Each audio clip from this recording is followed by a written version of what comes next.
So Endfield 1.3 might be the most important update yet. So the operators look incredible, but I'm honestly not sold on the new areas yet. So let's go ahead and talk about what we have so far. We know we have 2 new operators. We have a new area to explore. We have a new boss for that area. We have new events. We have quality of life changes, quite a few of them actually. And then we have a new game mode to play. So let's talk about the new operators first. We've got Mifu. Mifu I thought was going to be heat, but she's actually applying physical damage to these enemies. And that's not really a bad thing.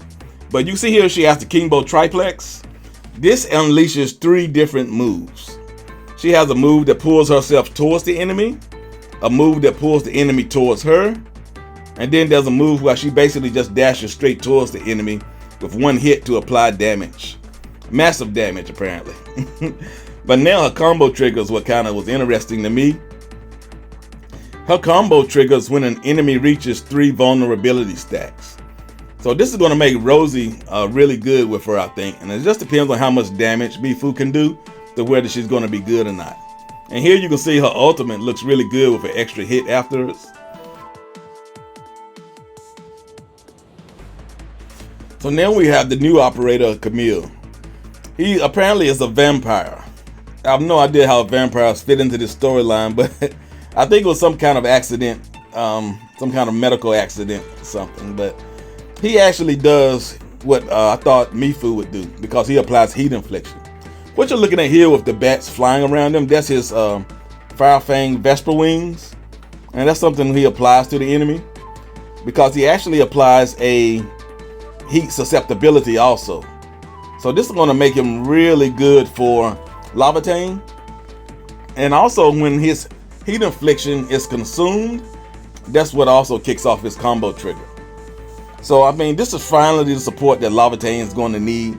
I mean, she was already good, and you can put a team together with 5 stars, and Lavatane can really take that to the next level.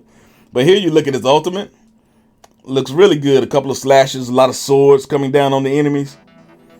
And now we have the new area, the Sword Vault Veil. Now this area really is not part of the main storyline.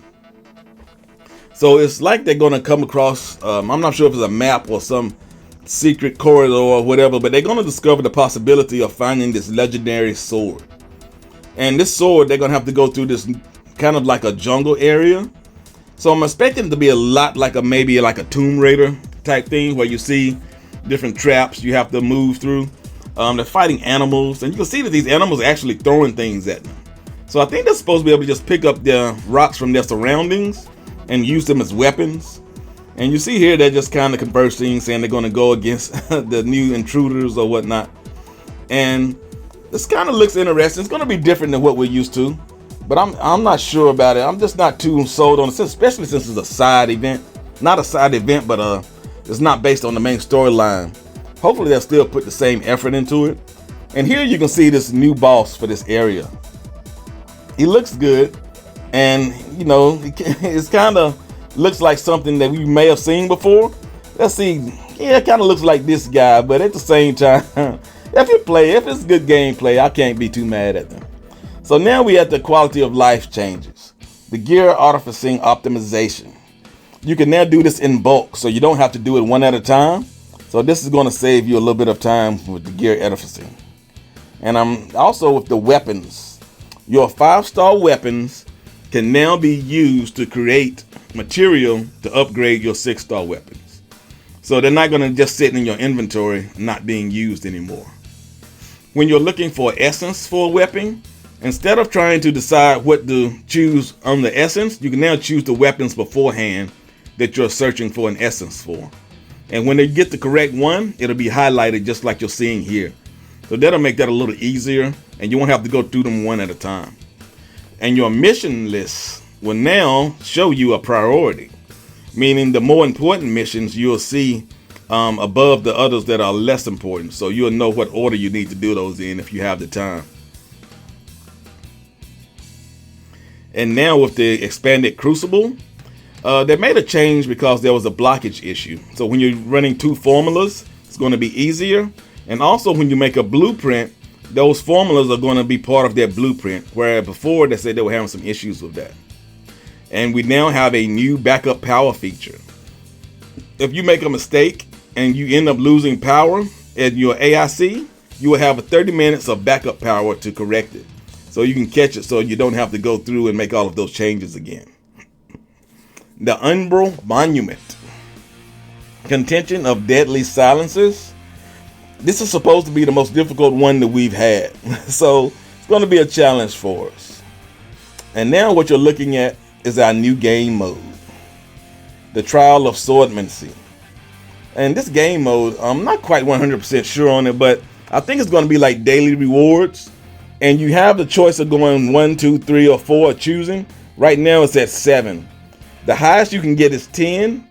But the thing is, if you go over, you lose that ability, you lose that chance. So say you have 3 a day, you get up to 8. You have to choose whether you want to add 1 more or not, because if you go over, you can actually end up getting less rewards. And then of course, if you get it, then you have to go and defeat them in the trial to get your rewards. And I'm thinking this is going to be like a daily thing that we can do to get rewards, so I'm really looking forward to this. It's a little bit RNG, but at the same time you can manage it. So then we have the Crisis Fragment. And this is basically where the boss is going to be available in the Recrisis. And then we have the Contingency Contract.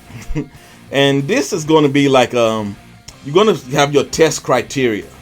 So basically when you click on this, you can make it as difficult and rewarding as you want, or as easy as you want.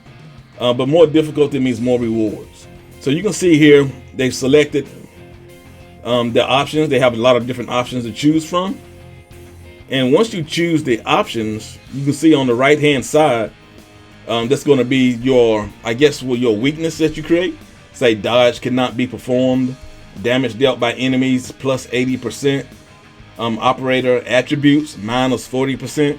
So you can add different attributes to make it more difficult, and the more difficult it is, the more rewarding it's going to be.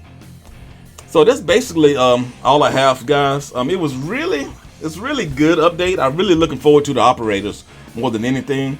Like I said, this area, after the test area, I'm not too sure anymore about these new areas, guys. But let me know what you think. You think it's going to be a good update, a bad update? Are you looking forward to it? Hey, I'll talk to you on the next grind.